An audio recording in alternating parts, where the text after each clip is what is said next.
Boa noite, voltamos a apresentar o Cultura Livre, o seu encontro semanal com a cultura mato-grossense.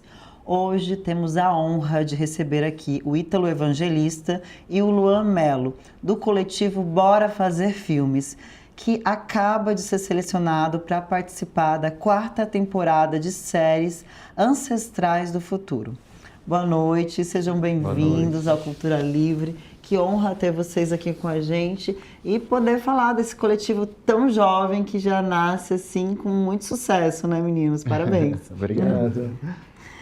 Para começar, eu gostaria que vocês falassem um pouquinho da história do Bora Fazer Filmes, como tudo começou.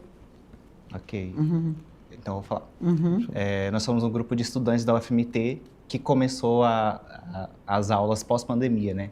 Então, a gente chegou naquele gás de queremos produzir, queremos estudar, queremos fazer, né? E aí, a gente se uniu, a nossa sala ali, né, se uniu para formar esse coletivo. E o que impulsionou a gente a fazer mesmo foram as aulas, porque tinha muitas aulas sobre linguagem do audiovisual, sobre a história do cinema.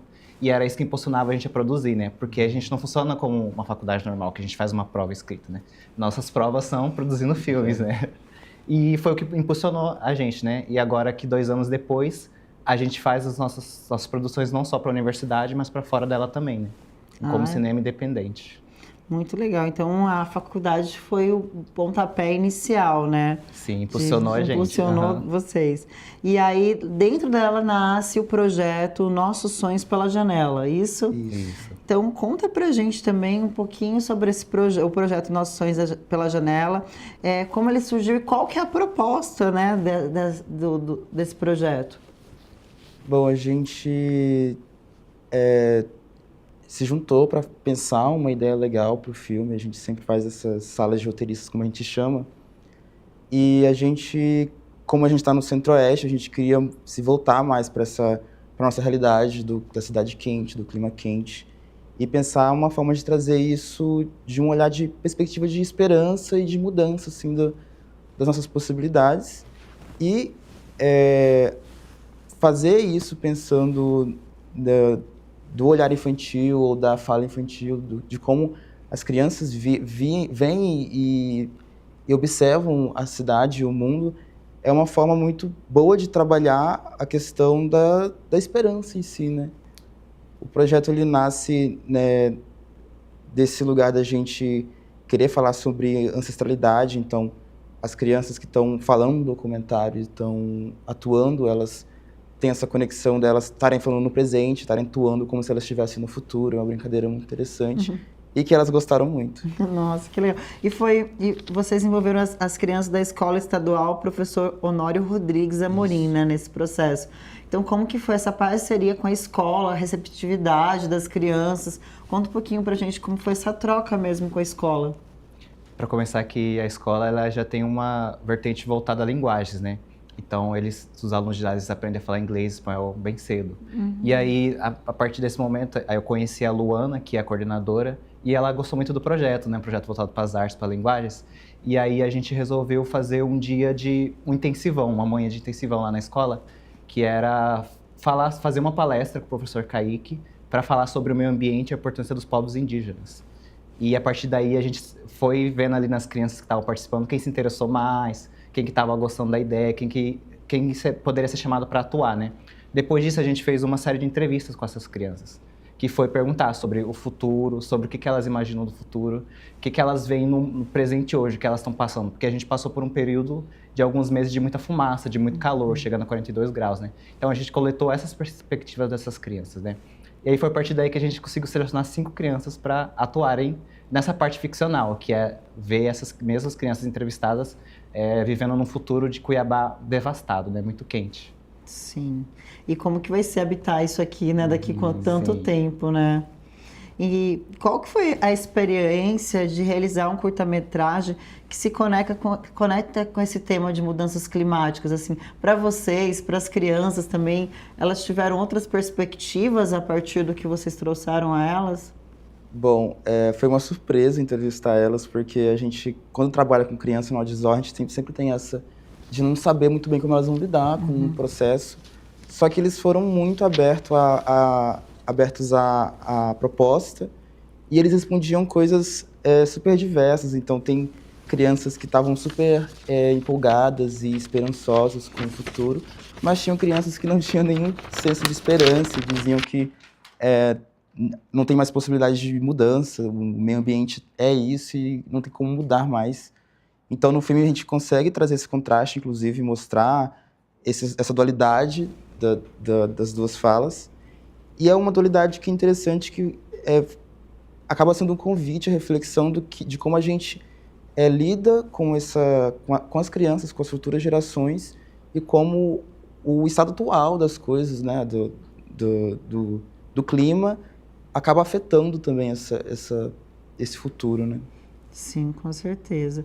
Então acredito que foi bem para as crianças, foi diferente, né? Pensar isso também, uma coisa que talvez elas não estavam pensando sobre, daqui quanto tempo, né, vai acontecer, de não ter água, a gente está muito quente, não conseguir morar, né, aqui, então acredito que deve ser uma experiência bem diferente.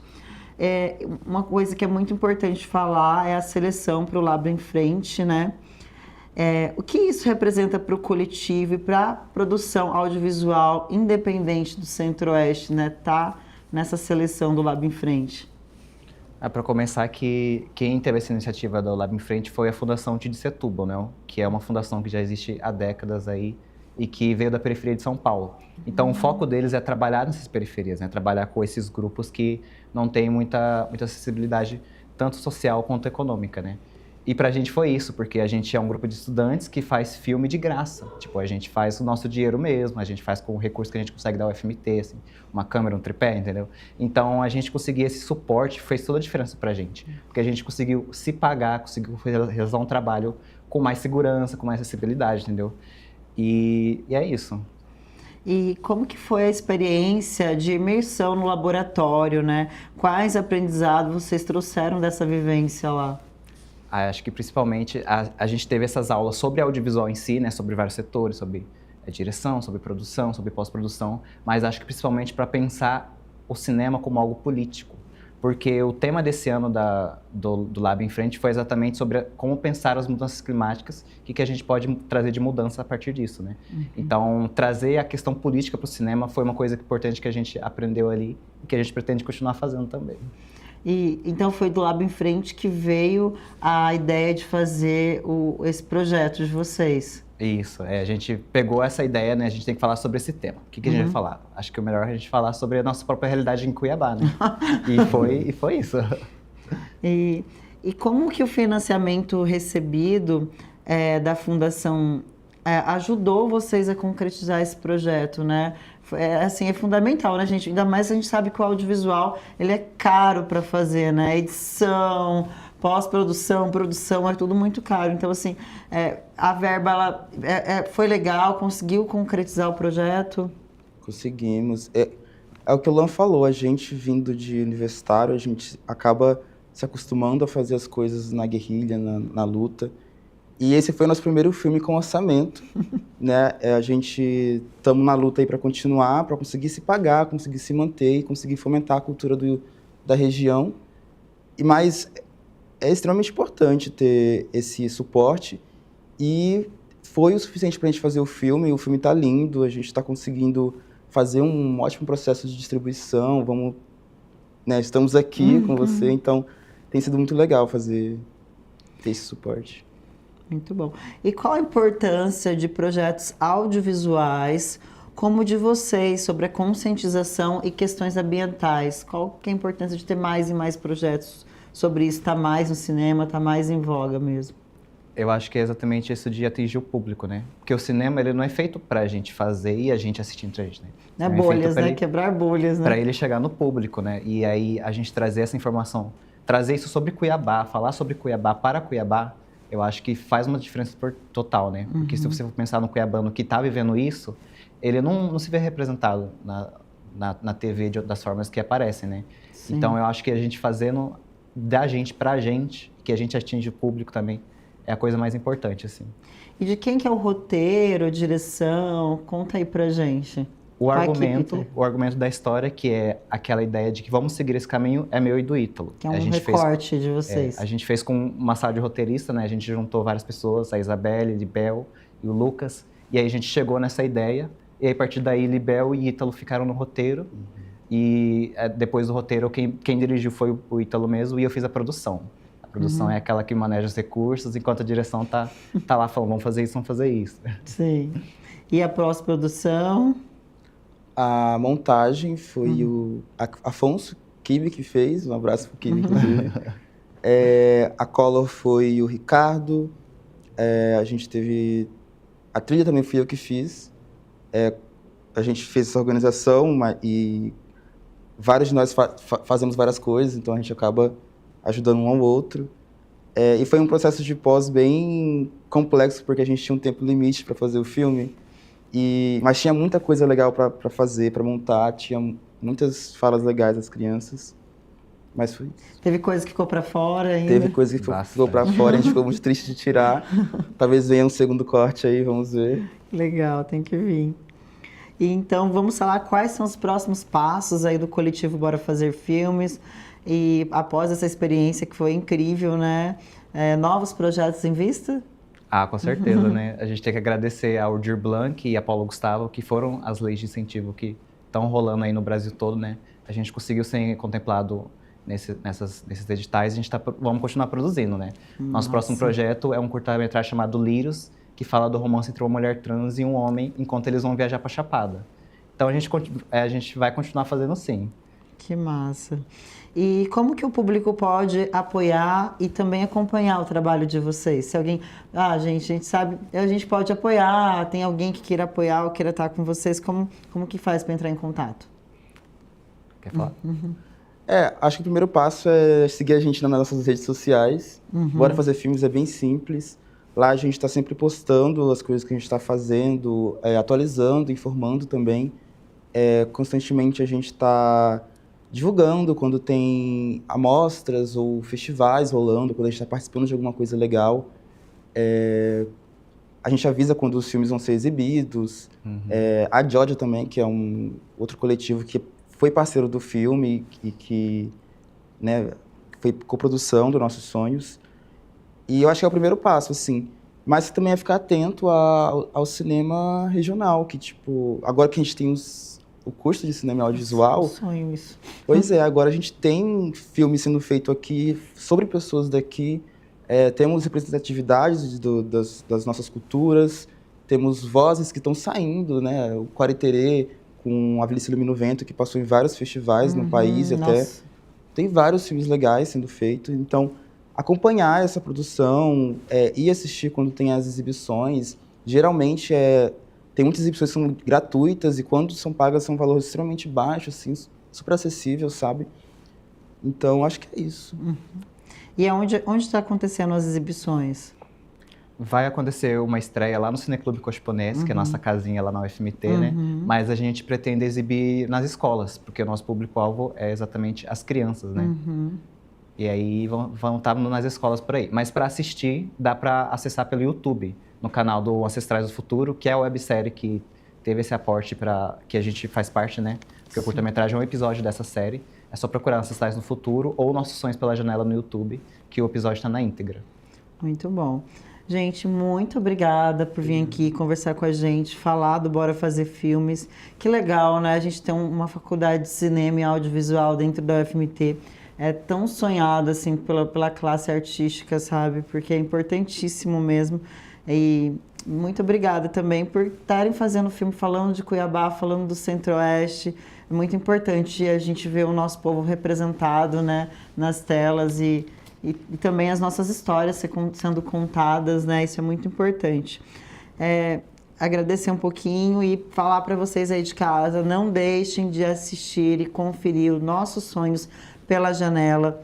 Então, vocês podem assistir no YouTube e também agora aqui no Cultura Livre, porque a gente finaliza esse bloco exibindo Nossos Sonhos pela Janela com Acho que com muito orgulho aí de estar exibindo esse filme de vocês, esse curta. E é isso, meninos. Muito obrigada. Até breve. Vamos voltar, com certeza, falar de mais e mais produções. A gente agradece o espaço, viu? Eu que agradeço. Muito obrigada. Até mais, galera. Fiquem agora com Nossos Sonhos pela Janela, do coletivo Bora Fazer Filmes. Soltando um pouco, assim, gravando. Eu tenho comida. Gente, alguém tem água? Não consegui pegar. Eu tenho um filtro aqui. E se a gente conseguir achar água aqui por perto?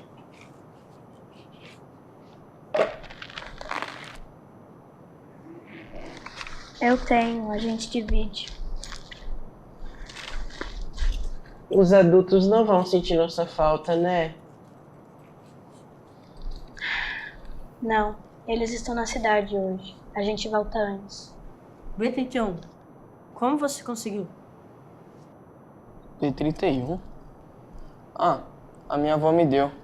Ela disse algo como guardar o futuro. O que será que isso significa? Bem, estamos aqui para desvendar o enigma dos antigos, mas para isso precisamos colocar nossas máscaras, ok?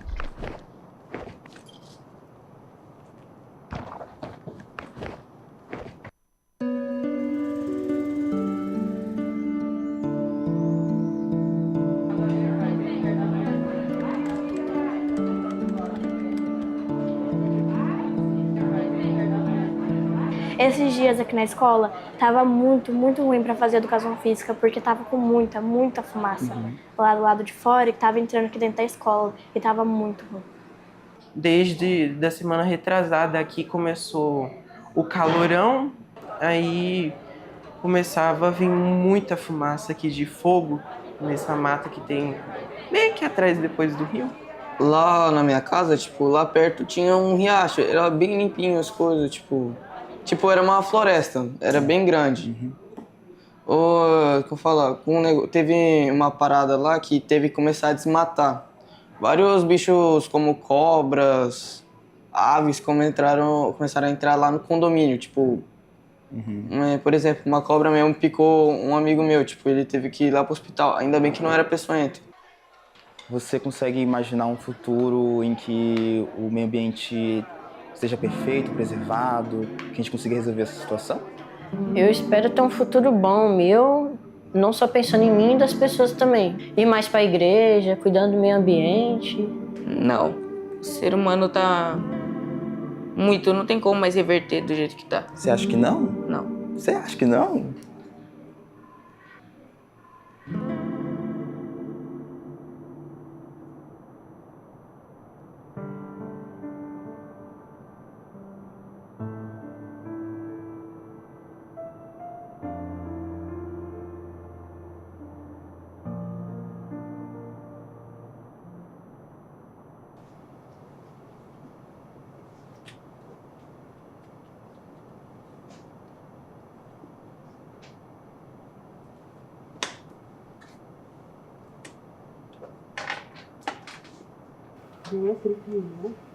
Gente, aqui!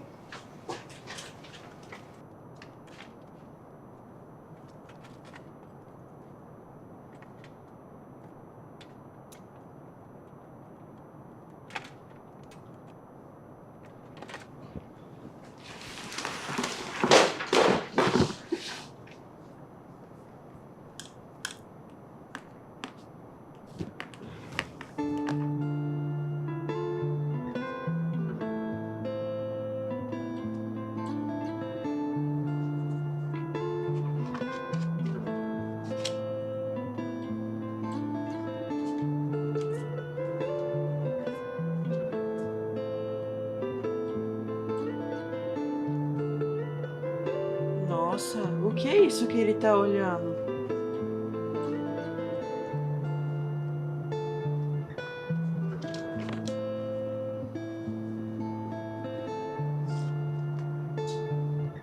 Não sei, mas é bastante.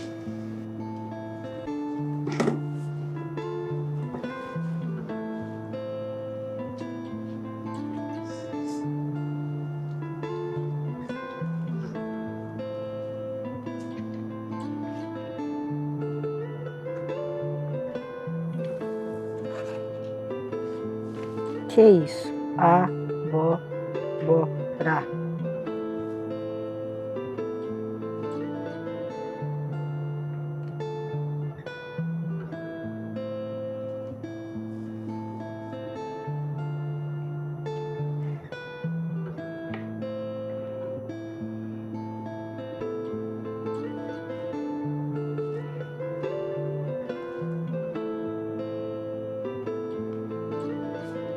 Eu tenho alguns parentes meus que eles são indígenas, tipo, bolivianos. Começou a chegar gente querendo comprar aquele terreno. Tipo, o povo nativo de lá, tipo, começou a desconversar, até que começaram a ameaçar com arma, essas coisas. Acho que era pra garimpo. Tem muitas pessoas que quando falam, quando toca no assunto, povos indígenas ou povos originários, pensam, nossa, pensa em algo ruim, né? Eles não maltratam o meio ambiente, na verdade, eles, tipo, ajudam, sabe? Assim, quando as pessoas que não é indígena chegam lá desmatando o lugar que eles moram, afeta eles, né? Porque, e tipo ali, eles não estão fazendo mal a ninguém. Eles só estão ali pra proteger o que é deles, né? Eles entendem mais do que a gente que sem o meio ambiente, sem a natureza, a gente não vive. Porque o que a gente come, o que a gente bebe, vem de lá. O que você achou da palestra mais cedo hoje do professor Kaique sobre meio ambiente e os povos originários? Eu achei que foi bem legal, que estava explicando sobre o meio ambiente, que estava falando sobre os povos originários também que ia falar. Futuro, passado, gerações. É fundamental, né? Trabalhar e sensibilizar os jovens, sensibilizar as crianças, né? Acho que é todo mundo, cada um cumprindo com um papel muito importante, né? Nesse movimento grande que é em defesa do meio ambiente. Eu vim aqui dar oficina de teatro para as crianças voltada para o tema ambiental. Pensar um mundo sem natureza, como seria isso? E elas sentiram e falaram sobre ser difícil, né? Falaram sobre sentir mais calor, sobre sentir mais sede, sentir esse cansaço. E uma coisa muito interessante, né? Que eu fui conduzindo a oficina. No momento que as crianças estavam ali cansadas, com sede, com fome, sem natureza, sozinhas, provoquei eles para olhar para o chão e encontrarem algo que fosse ser a salvação. E um deles já de primeira falou, é uma semente.